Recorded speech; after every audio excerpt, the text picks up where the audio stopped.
নমস্কার দর্শক বন্ধুরা, সুস্বাদু কামড় রান্নাঘরে আপনাদের সবাইকে স্বাগত জানিয়ে শুরু করছি আজকে নতুন আরও একটি ভিডিও নিয়ে। আজকে করব ভোলা মাছের ঝাল। ভোলা মাছ আমরা অনেকেই খাই অনেক রকমভাবে, তবে এইভাবে একবার ভোলা মাছের ঝাল করে খেয়ে দেখবেন, দারুণ লাগবে। যদি আমার আজকের ভিডিওটি ভালো লাগে অবশ্যই like, comment, share and subscribe করতে ভুলবেন না। আমি এখানে 3টে বড় বড় সাইজের ভোলা মাছ নিয়ে নিয়েছি। এগুলোকে আমি নুন হলুদ মাখিয়ে নিয়েছি। এবারে কড়াইয়ের মধ্যে তেল দিয়ে দিলাম। তেলটা গরম হলে তারপরেই আমি মাছগুলো একে একে দিয়ে ভালো করে ভেজে নেব। তেল কিন্তু ভালোভাবে গরম হওয়া চাই, না হলে কিন্তু মাছ কড়াইয়ের গায়ে লেগে যাবে, ঠিকঠাক মতন উঠবে না। আমার ভালো করে ভাজা হয়ে গেছে, দু পিঠ মোটামুটি লাল লাল হয়ে গেছে। এবারে আমি মাছের ঝোলের জন্য আমি আলু কেটে নিয়েছি। এইভাবে আমি লম্বা লম্বা করে আলু নিয়ে নিয়েছি। এবারে মাছগুলো ভাজা ভাজা হয়ে গেছে দু পিঠ, মাছগুলোকে এবারে আমি তুলে নেব। এবারে ওই একই তেলের মধ্যে আলুগুলো যে আমি কেটে রেখেছিলাম আলুগুলোকেও আমি ভেজে নেব। এই আমার দু পিঠ ভালো করে ভাজা হয়ে গেছে। এবারে এগুলোকে তুলে নিলাম।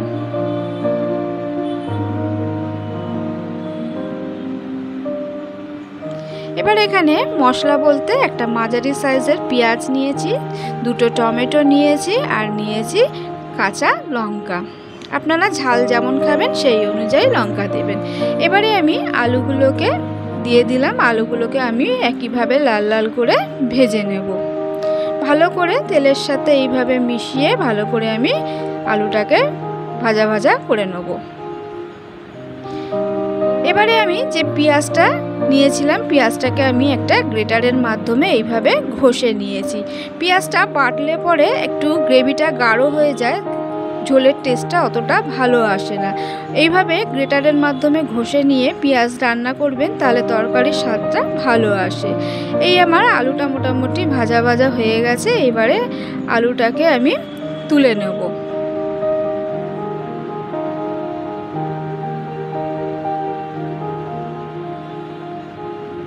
আলুগুলো তোলা আমার হয়ে গেছে। এবারে আমি ফোড়ন হিসাবে দেবো 1 চামচের মতন কালো জিরে। কালো জিরেটার একটা সুন্দর গন্ধ বেরিয়ে আসলে এবারে আমি যে পেঁয়াজটা গ্রেটারের মাধ্যমে ঘষে রেখেছিলাম এটা দিয়ে দিলাম। দিয়ে পেঁয়াজটাকে আমি একটু ভাজা ভাজা করে নেব। এইভাবে ভালো করে একটু নাড়াচাড়া করে পেঁয়াজটাকে আমি ভেজে নেব। এবারে এর মধ্যে যে কাঁচা লঙ্কাটাকে মাঝখান থেকে ছিঁড়ে রেখেছিলাম দিয়ে দিলাম। ভোলা মাছটা একটু ঝাল ঝাল হবে, খেতে ভালো লাগবে। লঙ্কার পরিমাণটা আপনারা বুঝে শুনেই দেবেন। আমি এখানে 5টার মতন লঙ্কা দিয়েছি।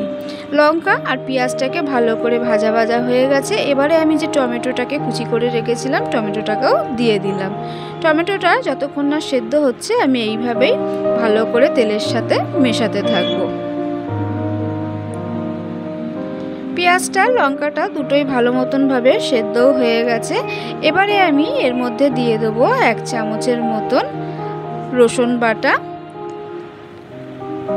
আর দেবো 1 চামচের মতন আদা বাটা।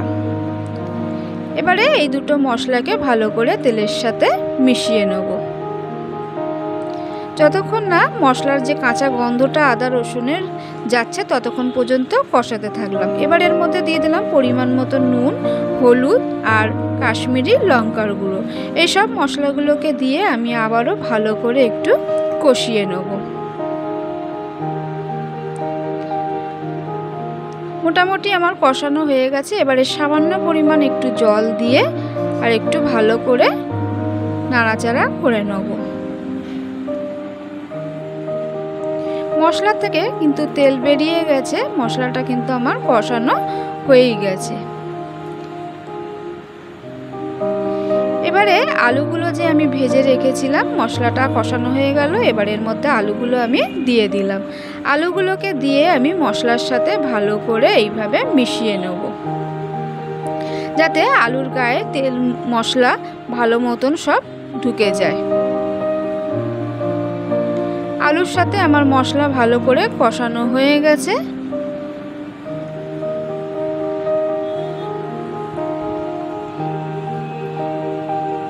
আলুটা এবারে একটু সেদ্ধ হয়েছে কি না ভালো করে দেখে নেব। আলুটা যতক্ষণ না সেদ্ধ হয়েছে ততক্ষণ পর্যন্ত কিন্তু আমি মশলাটাকে এইভাবেই কষাতে ছিলাম। এবারে এর মধ্যে দিয়ে দেবো পরিমাণ মতন জল।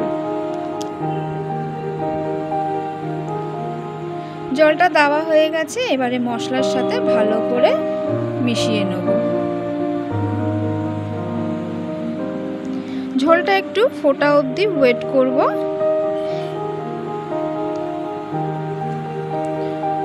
ঝোল আমার ফুটে উঠেছে, এবারে একে একে মাছগুলো এর মধ্যে দিয়ে দেব।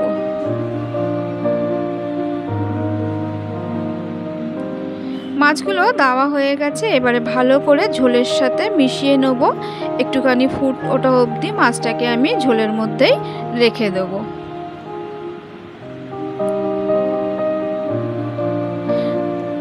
আপনারা যেমন ঝোল খাবেন সেই অনুযায়ী নামাবেন। এই আমার রেডি হয়ে গেছে আজকে ভোলা মাছের ঝাল। কেমন লাগলো অবশ্যই কমেন্টে জানাবেন। যারা আমার চ্যানেলটিকে সাবস্ক্রাইব করে রেখেছেন তাদের অসংখ্য ধন্যবাদ। যারা নতুন আমার চ্যানেলে যুক্ত হয়েছেন তাদের কাছে অনুরোধ রইল আমার চ্যানেলটিকে সাবস্ক্রাইব করে আমার পাশে থাকার জন্য। Thank you for watching. এই আমার রেডি হয়ে গেছে আজকে ভোলা মাছের ঝাল। বাড়িতে একবার এইভাবে রান্না করে দেখবেন, সত্যি খুব টেস্টি হয় খেতে।